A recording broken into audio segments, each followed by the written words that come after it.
不过今天的崇利明，已经不是你认识的詹姆斯了。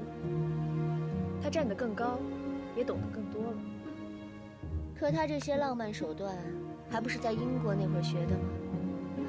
是我教他该怎么当个绅士，该怎么照顾女孩的心思。怎么了？你不用跟我说这些。我和崇利明跟你们的关系不一样。是吗？其实崇利明是个好人，只可惜好人对谁都好。当他的情人，还不如做他的朋友。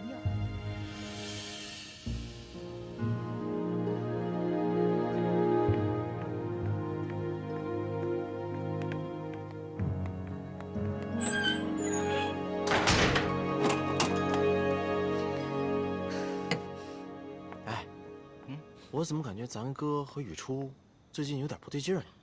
他们俩早就不对劲儿了，你刚发现啊？不是，我是感觉他俩随时可能要吵架。没事儿，小吵怡情。俗话说得好，床头吵架床尾和。低俗。我怎么就低俗了？他们俩本来就有婚约，从名义上来说，他们已经是夫妻了。可是玛丽回来了呀。玛丽又怎么样？哎，那你说？这玛丽会不会破坏咱哥和雨初的感情啊？你还真是笨呢。这玛丽的出现啊，不是坏事儿，说不定啊，反而是件好事儿。为什么？哎呀，你想啊，雨初对咱们爷平时总是端着，那是因为没有敌人。现在玛丽一出现，你看他心慌了吧，着急了吧？这说明他怕爷被这洋妞给勾走了。哎，那你说，咱哥会被勾走吗？哎呀，不会，我跟你说啊。不出3天，他俩准和好，你呀就回去给他们准备贺礼吧。喂，是吗？13，你现在就给我下去，给我看着玛丽的门。今晚你负责她。那你呢？你管我！哎。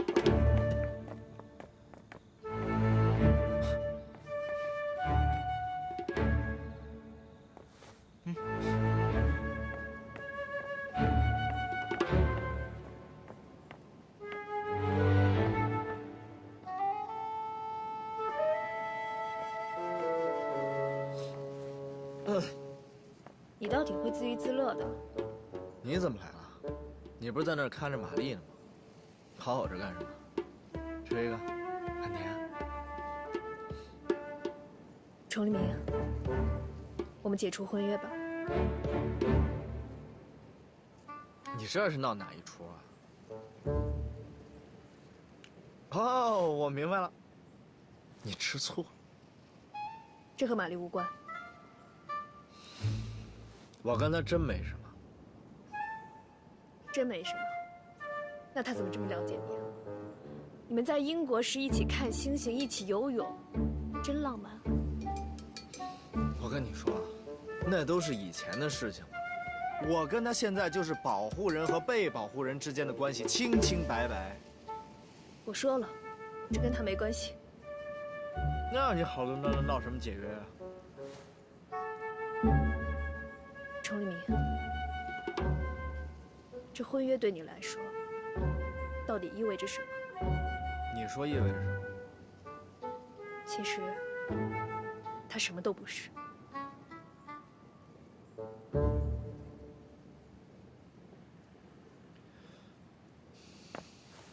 他怎么就什么都不是了？啊！如果不是因为这个婚约，你早就嫁给德奇的孙子了。你应该感谢这个婚约，明白吗？多亏了他，才能救了你。好，那我问你，如果不是为了救我，你是不是永远都不会把它拿出来了？谁说的？那你什么时候拿出来？我想拿的时候我就拿。什么叫你想拿的时候就拿？你想娶我就把它拿出来，不想娶我你就把它放在那儿让它发霉烂掉，是不是？你要跟我说这个就太没意思了。怎么没意思了？我们今天就说清楚。崇利明，你以为你是谁？你凭什么认为我就该听你的，由你说了算？凭什么？凭婚约？这婚约就是一张纸，它算什么呀？你以为凭这个就能束缚住我，就能把我给卖了？你到底想怎么样？既然是一张纸，那它就是一张纸。从今天起，就当没这个婚约，你爱干嘛干嘛，随你便。这婚约是咱们父母给定的，你说没就没了。反正他们现在都已经不在了，你高兴就好，随时解约都可以。什么叫我高兴随时解约都可以？是不是你跑的时候跟我吵着闹着要解约的？你嘴上不说解约，其实心里早盼着，对吗？杨雨初，你现在就是在无理取闹，知道吗？是你自己不明不白，你还说我无理取闹。我怎么不明不白？我现在特别明白。你要是明白，你就不会对我这样。我确实，我确实不明白，是吧？我就说你不明白，你根本就不明白我要解除婚约到底是什么意思。行，我明白了，你不就是要解约吗？说那么多干什么？明白不明白的啊？姐，今天姐高兴了吧？自由了，谁也别管谁，解约，姐。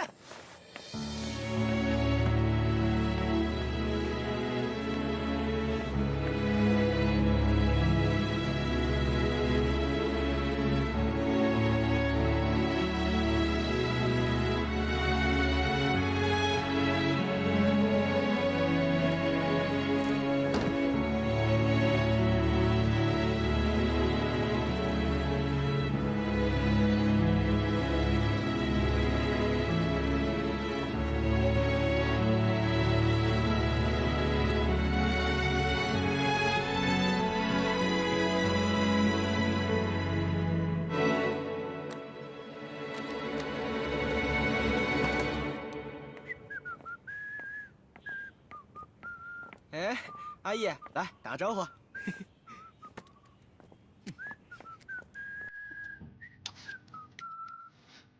哎，就这样，就这样。去，让待着去。有病吧你？多帅啊！大家都准备好了吗？早准备好了。哎，我说你们别磨叽了，马上出发了。哎，钱都带够了吗？都在箱子里。哎，我说你别拍了啊，马上就要出发了，你知道？哎呀，我们都好了，就雨初还没好呢。谁说我没好呢？拍什么？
人之资，传人之汗，传人之血泪，修筑多年。如今，修到我们纳南时，竟然要把铁路卖给英国人去修，要和英国人签约。如果真的和英国人签约，这铁路便不再是我们老百姓的了，也不是中国的了。所以，我们绝不能把铁路卖给洋人。我们要抵制洋人，反对签约。看来是来抵制代表团的。保护好代表团。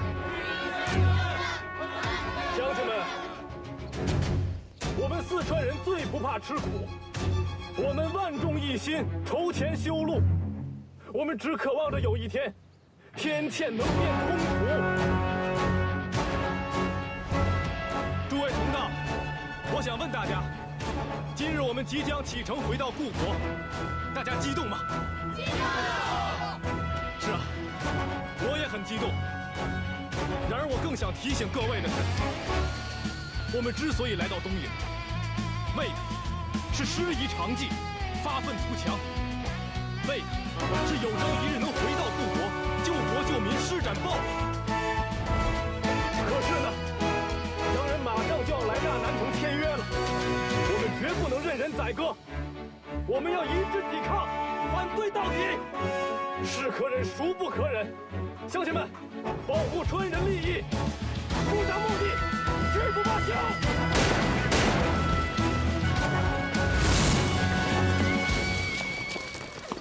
乱党蛊惑人心，抓起来！你们怎么能乱抓人呢？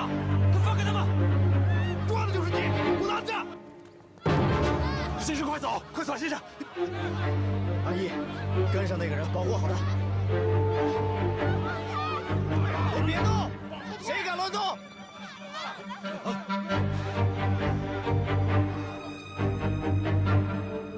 你谁呀？还管我们的事儿？把他们给我拿下！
好啊，你们还敢私藏军火，犯上作乱，统统拿下！哎！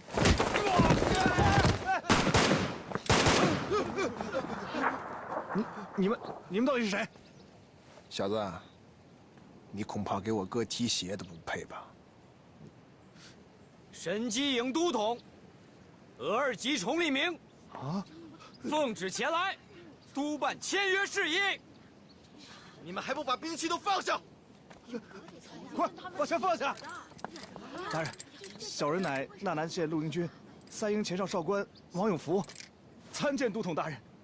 求大人恕卑职走也，卑职愿随侍大人左右，任凭吩咐。我说你下次开枪能不能再突然一点？能，当然能了，哥。还有你啊，他开枪你们怎么都那么淡定？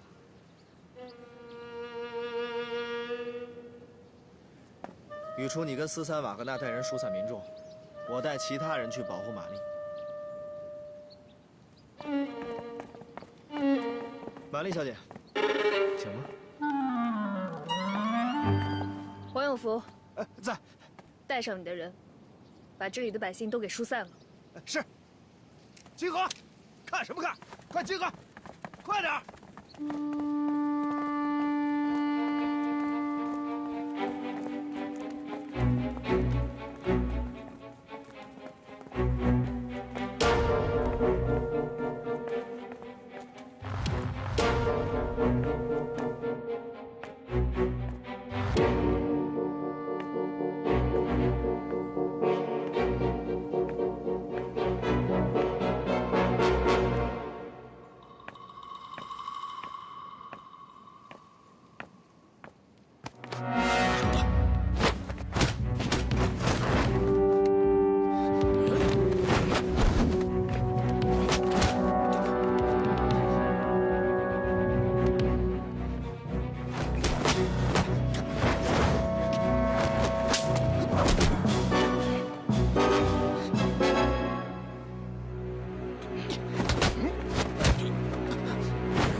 住手！他刚才一直跟踪我们。你是什么人？我叫阿义。阿义。清兵让你来的？不，我是燕世藩的人。燕世藩？那你认识崇利明？你认识他？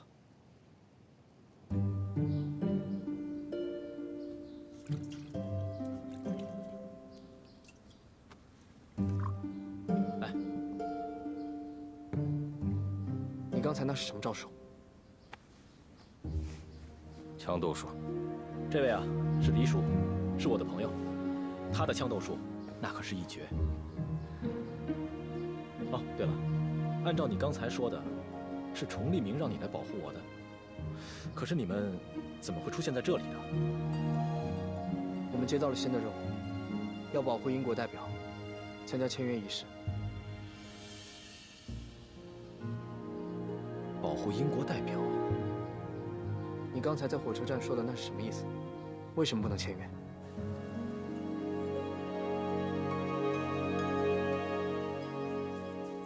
哎呀，邮传部钱大人不知道您今天来，他人又视察去了。反正我的意思，请你带给他。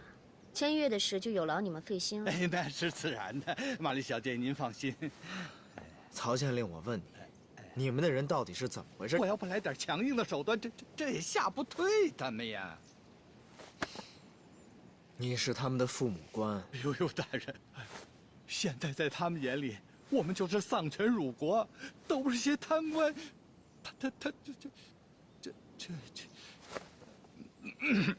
你把话说清楚。还不是这个朝廷宣布铁路国有，可是一转手就卖给了英国人，这百姓不服啊！百姓很有情绪呀。你们先聊。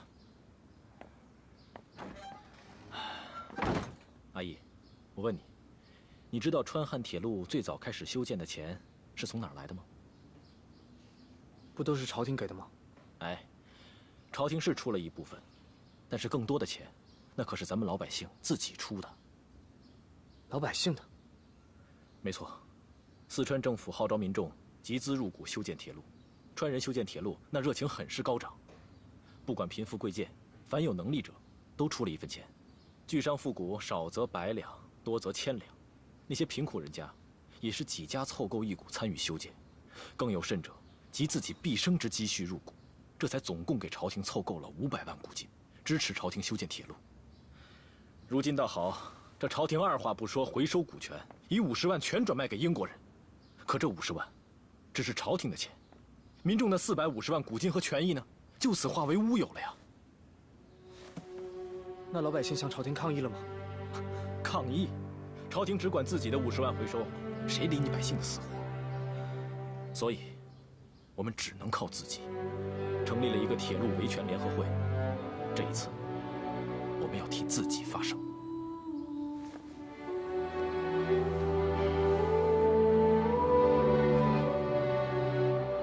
那这么说的话，你就是维权会的人？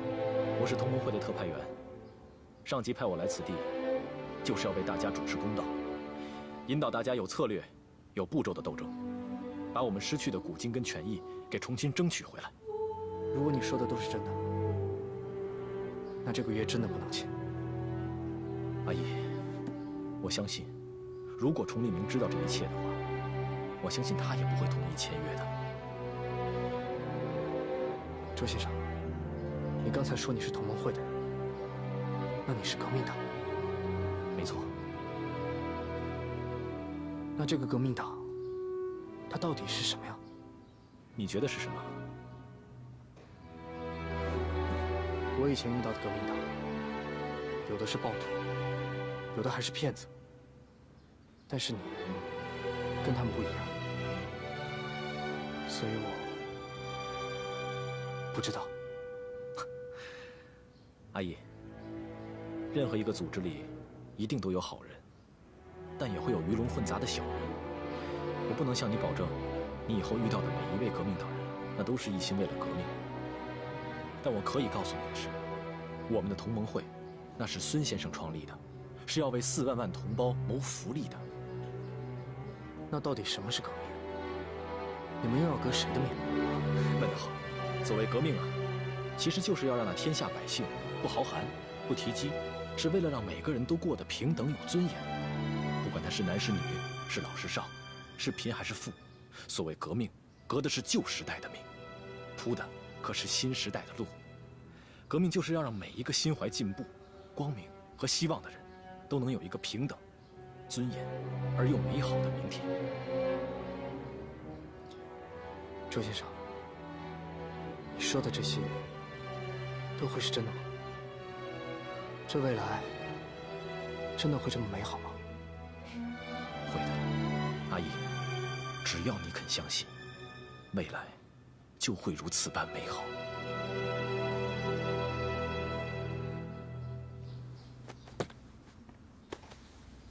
本来说呀，这回这约顺顺利利签完，咱哥几个还能在纳南好好耍耍。这下可倒好，啥都别想。且等呢，看今天这阵势，能不能签约都是问题。是。哎，怎么样了？让我喝口水。这个县城啊，总共就那么多人，我看有一半人先跑去火车站了。还碰到一些不讲理的，非不肯走，还拉着我让我还钱，说什么我是朝廷的人就必须负责，莫名其妙。没想到这件事闹成这样，我看这签约没那么顺利。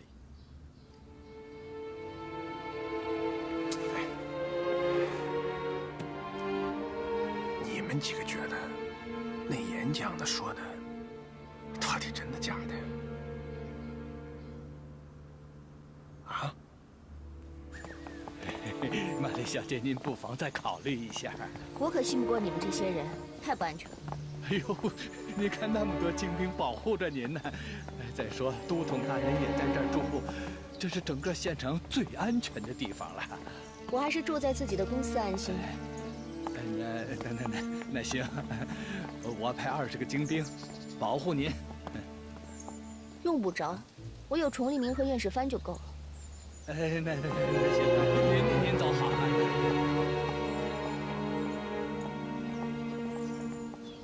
真的假的？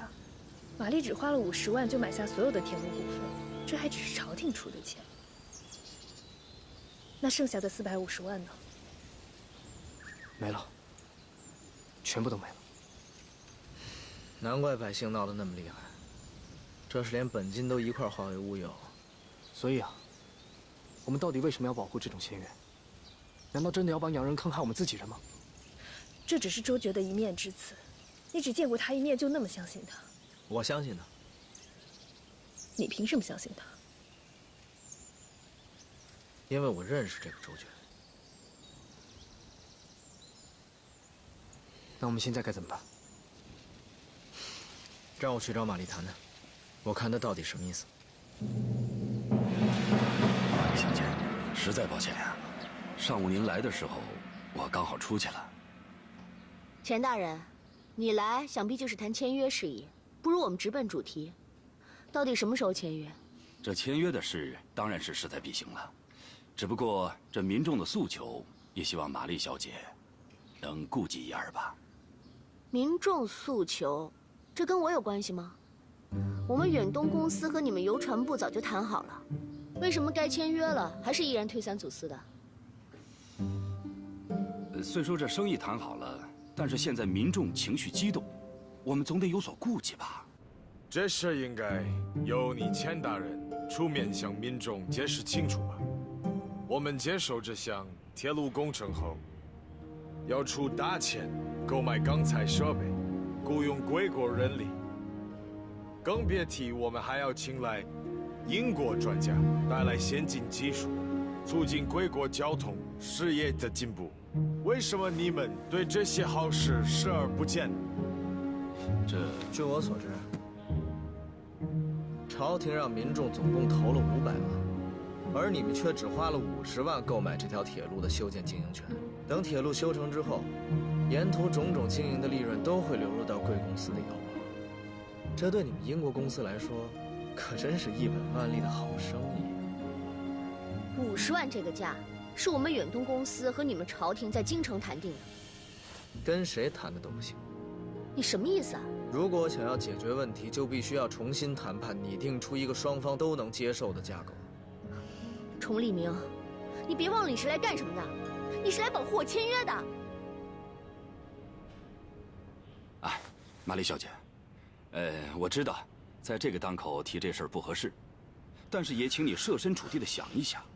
正如崇立明所说，这铁路协议一旦签署，到时相关铁路沿线的经营商业权都将归贵公司所有，那可是数以千万的利益呀！这些利益百姓可以不要，但是百姓的股金多少得补偿点吧？这根本就是两回事儿。谈好的价格说变就变，你们到底有没有一点契约精神？我知道，你有为难之处，可是这百姓拿不到钱，他们不会就此罢休的。玛丽，今天火车站的情形你也看见了吧？我们来到纳南，不就是为了把事情谈成吗？既然能花钱解决的问题，为什么不呢？那你们想要加多少？还是最初的价格，500万。什么？500万？这不可能！玛丽小姐，艾伦先生，这500万当初就是朝廷和民众共同筹集的资金数额。现在既然要转让了，总得把这个钱补齐才是吧？我告诉你，不可能，50万就50万。如果你们要是不满意，那就回京城，请你们的摄政王来找我谈。两位大人，请回吧。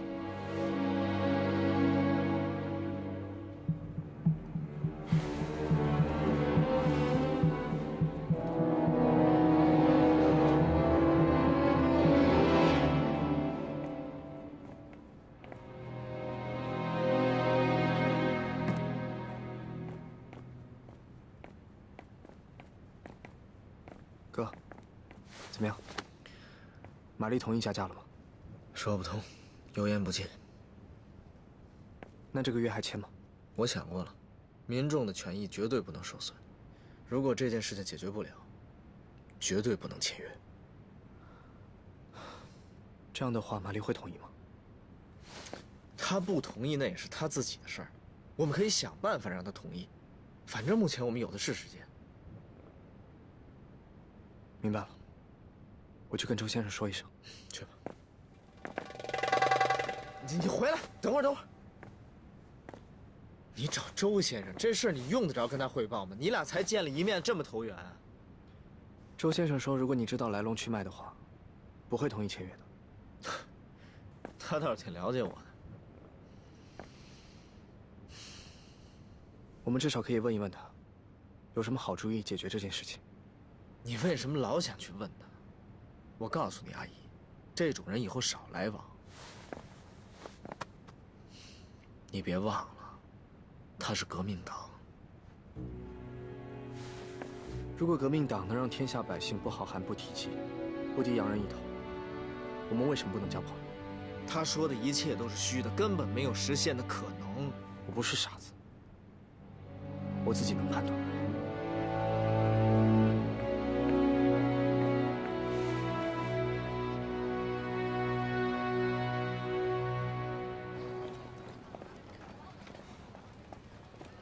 哟，你看这还写着公司的训言呢 ，Every minute counts, many days to come， 分秒必争，来日方长。哎呀，行，别那么多废话了，还有任务在身。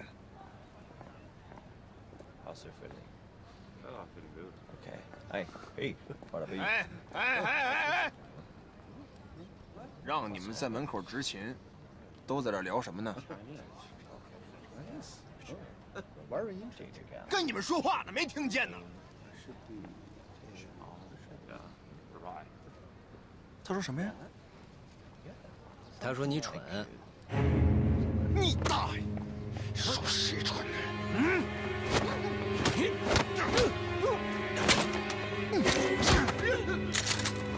老大，你们在干什么？你们的人不听话，我们来教训教训他们。你呛了有什么意思？痛痛快快打一场不就行了？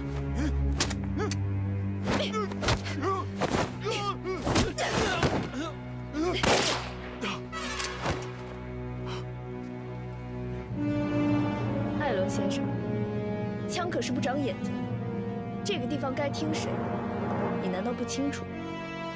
这是个误会。Put down the guns. Put down the guns.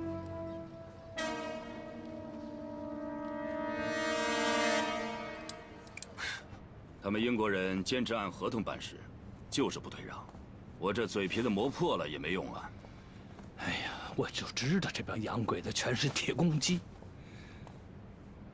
哎，那现在他们知道杨代表来，指定得闹啊。这个崇立明不让我用枪镇压，你说这事儿让我怎么办？千万不能开枪，以暴制暴是不会有好结果的。哎呀，为今之计，我们只能等朝廷批复拨款的电报了。希望上亿恤民能补偿民众一二吧。哎呀，这事还真是的，哎，有劳钱大人费心了。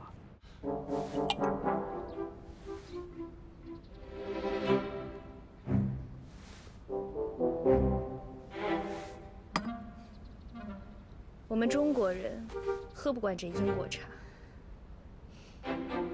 难道不是中国的东西，你都拒绝？我还用过宫里的御泥房呢，你却连喝茶都这么保守。年轻人要多尝试。喝不惯就是喝不惯。你跟我认识的中国女人不一样，难怪崇立明对你另眼相看。有话就直说，别拐弯抹角的。我这是在夸你呢。功夫不错，在哪儿学的？我从小呢，看见不顺眼的人就爱动手，人打得多了，自然就练出来了。堂堂一个王府格格，屈尊来我这儿当保镖，真是委屈你了。你是不是特别不甘心啊？这事儿和我身份无关，那和什么有关？和你们这次铁路谈判有关。怎么？你是崇立明派来的说客？你们用50万买价值500万的东西，难道不觉得心虚吗？铁路是我们中国的，洋人滚出中国！滚出中国！反对签约！反对签约！你听见了吗？这就是民众的心声。他们到底是什么人？民众自发成立了铁路维权联合会，大家心中的愤怒已经郁结很久了。如果这个时候你还是坚持要签约，一定会火上浇油，到时候恐怕就不只是抗议这么简单。凭什么拿我们当替罪羊？这公平吗？真的公平，你就应该用原价收购铁路。说来说去，你们还是嫌价格低。在中国修铁路，难道对中国真的没有益处吗？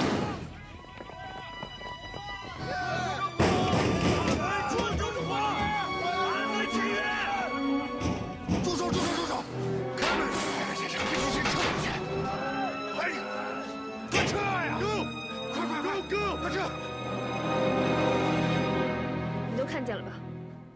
为了你们的安全着想，这段时间你最好别随便出去了，留在这里当缩头乌龟才能活命。那我请你来是干什么的呀？我想出去就出去，我要有什么闪失，唯你是问。对不起，你的无理命令我有权不听。我的命令你不听，有个人的命令你总不能不听吧？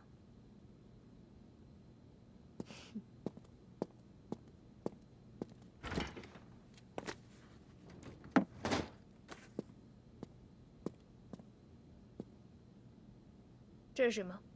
你自己打开看看就知道了。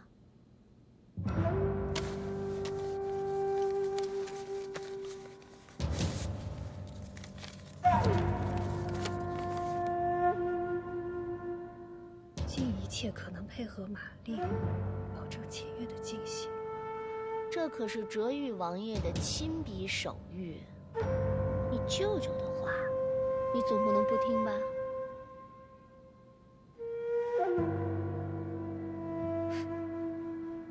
玛丽，真有本事。谢谢你啊！从今天开始，你不仅是我的保镖，你还要随时听我调遣。不可能。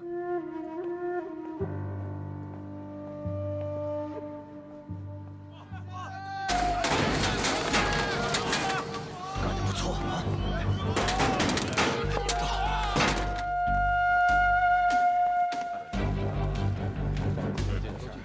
来了。新的枪开过来，先听看看主播。来来来，商量一下。开2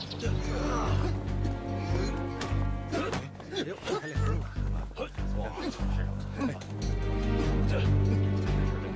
这拳凭啥说是这都起来凭啥嘛？男人怎么办呀？朝廷都派人来了，看人查挑眉毛了，这必须得朝廷。芳儿姑娘，芳儿姑娘，芳儿姑娘。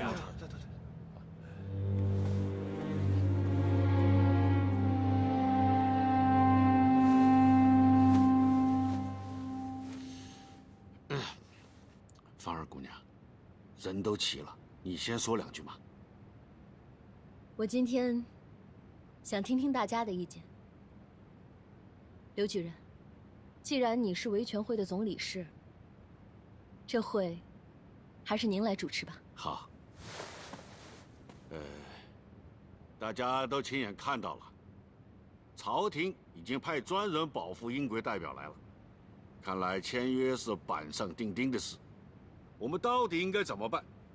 大家都出出主意。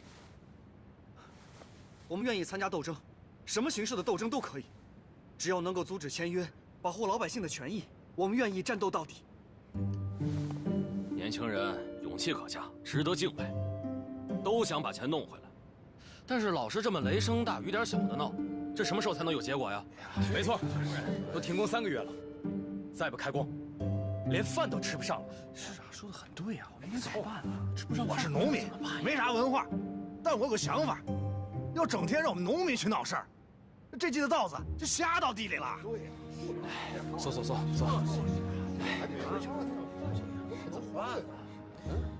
大家都想解决这事儿，可一遇到困难就前怕狼后怕虎，怎么解决呢？二当家了，话可不能这么说。说斗争在做的哪位拖过后腿？如果老是这样僵着怎么办？要是朝廷斗真格的，派兵镇压，咋办？怕什么？咱们人多力量大。你这话说得轻巧，你们青龙会的人个个武艺高强，自保绰绰有余。可是剩下的呢，都是手无寸铁的民众。怎么？自从您当上这总理事后，怎么一遇到事情就想着躲得远远的？二当家的，你说哪里话？刘某担忧的是，万一事情闹大，朝廷派兵镇压，我们这些老百姓可不能做了刀下之鬼呀！说的很对呀，我们怎么办？吃不上饭，这可怎么办呀？那就杀了洋人，用他们的脑袋向朝廷示威。可以。开弓没有回头箭，这条路大家既然走了，就谁也别想回头。阔爷，要真杀了洋人，你不怕把事情闹得更大了吗？刘律师，现如今民众的钱眼看就要化为乌有，我们能做的就是争分夺秒，彻底搞垮签约，你懂吗？阻止签约也可以不那么暴力，何必血腥呢？不流血何以泄民愤？不流血何以镇洋人？青春与腐蚀中开张，绯红的颜色，时间不曾对谁擦印，也只能经过背对命运，面对我懂你身不由己，拥抱停格在转身间，总有新的路要赶，话语静止在唇齿间，把故事说完，背对世界，面对你，你懂我的言不由衷。如梦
被现实撕裂又缝合。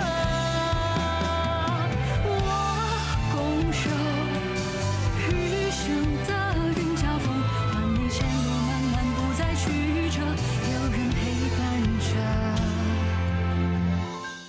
临行前只剩一首